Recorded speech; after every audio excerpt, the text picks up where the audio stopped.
There's a French medical manual from the 1500s with advice for couples trying to have a baby. Don't do it when you first go to bed, it says. You're exhausted. You've worked all day. Do it after the first sleep, not after sleep, after the first one. And nobody who read that thought it needed explaining, because for most of recorded history, people did not sleep the way you sleep. They slept twice. A historian at Virginia Tech spent about 20 years going through diaries, court records, medical books, plays, poems, anything he could find from Europe before the factories. And he kept tripping over the same two phrases, dropped in casually, the way you'd say lunch, first sleep, second sleep, hundreds of times. A witness in a criminal trial explains that she heard the commotion after her first sleep, and nobody in the courtroom asks what she means. Prayer books hand you something to recite during the gap. Chaucer drops the phrase into a story and moves straight on. This wasn't a handful of bad sleepers. This was just the night. Here's the shape of it. You went to bed a couple of hours after dark. You slept about 4 hours. Then you woke up, not tossing, not panicking, just awake, for an hour or two. Then you went back down until dawn, which means there was an hour, in total darkness, every single night, for centuries. So what were people doing with it? Everything. The gap wasn't dead time. It had a personality. People prayed. There are prayers written specifically for it, because the church knew perfectly well its congregation was lying there awake at 2 in the morning. People talked. This was the hour for the conversation you couldn't have in daylight. Couples used it, as our French doctor helpfully pointed out. People poked the fire, mended clothes, checked the animals. Some got dressed and went to see the neighbors. At 2 in the morning. Normal. And people thought. The historian found the best detail here. This is when you interpreted your dreams. You surfaced right on top of them, in the dark, with nothing else to do. And you lay there turning them over. Dream interpretation wasn't mystical nonsense to these people. It was a Tuesday. Now, why would an entire civilization sleep like this? Do the arithmetic on a winter before electricity? Northern Europe. The sun clocks off in the middle of the afternoon and doesn't come back for 14, 16 hours. And you have no useful light. Candles cost money. Firelight is dim and keeps needing feeding. So you've got 16 hours of darkness. And you need about 8 hours of sleep. You cannot sleep 16 hours. Nobody can. The dark is simply longer than your need for sleep. And something has to give.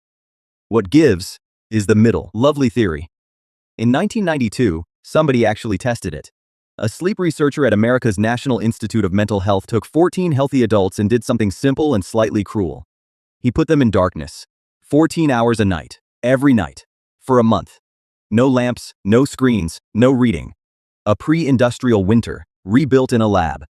At first they slept like the dead, catching up on everything modern life had quietly taken. But around week 4, something clicked into place. Their sleep split in two. 4 hours down. 1 to 3 hours awake, then another 4 hours down. The exact shape our historian had been reading about in 300-year-old court documents, turning up in modern people who had never heard of it. And it wasn't only the timing. That waking gap had its own hormonal fingerprint. The participants didn't call it insomnia. They didn't call it frustrating. They described something closer to meditation. So, old paperwork and a modern laboratory, both pointing the same way. Which brings us to the bit everyone's waiting for. If that's our natural pattern, who took it? The usual answer is one word. Light. In the late 1600s, cities across Europe started lighting their streets. Oil lamps first, then gas, and finally the thing that ended the argument completely. The bulb. And the night stopped being a wall. Once you can see after sunset, the evening turns into time you can spend. Coffee houses fill up. Theaters run late. Work stretches. Bedtime stops being something the sun decides and becomes something you decide, and the whole night gets squeezed. Go to bed at 11 instead of 8? And there is simply no room for 2 sleeps. Something quieter changed at the same time, how people felt about being awake. The industrial world ran on clocks and shifts. Time turned into a thing you could waste. And in a world like that, lying awake in the middle of the night stopped being part of the night and started being a fault. A problem. A thing to take something for. The word went with it. Our historian watched the phrase first sleep fade out of English over roughly a century. Something every single person had a word for just left the language. And nobody wrote down that it was going. So that's the story. We had a natural, two-part night. And industry and electricity smashed it.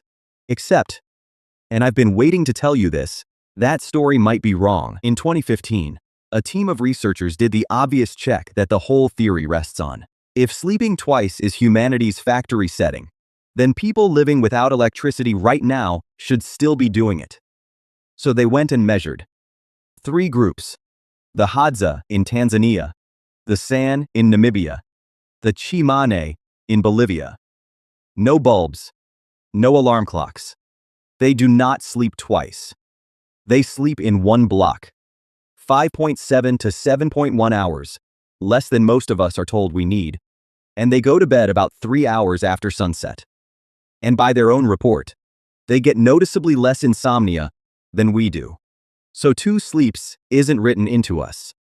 It looks like an answer to one specific problem: a European winter with 16 hours of dark in it. Give people a shorter night, closer to the equator, and their sleep pulls together. Give them a monstrous one, and it splits. Which makes the real finding better than the myth.